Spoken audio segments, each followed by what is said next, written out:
যে রিকশাটি দেখতে পাচ্ছেন এটি শহীদ নাফিসকে বহন করা এই রিকশা।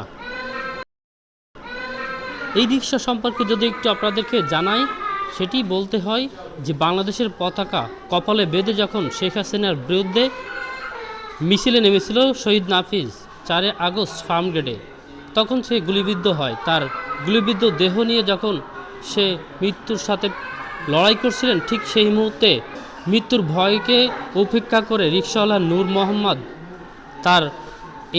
তার যে গুলিবিদ্ধ দেহ, সেই গুলিবিদ্ধ দেহ নিয়ে কিন্তু এই রিকশাটি করে তাকে হসপিটালে নিয়ে গিয়েছিল।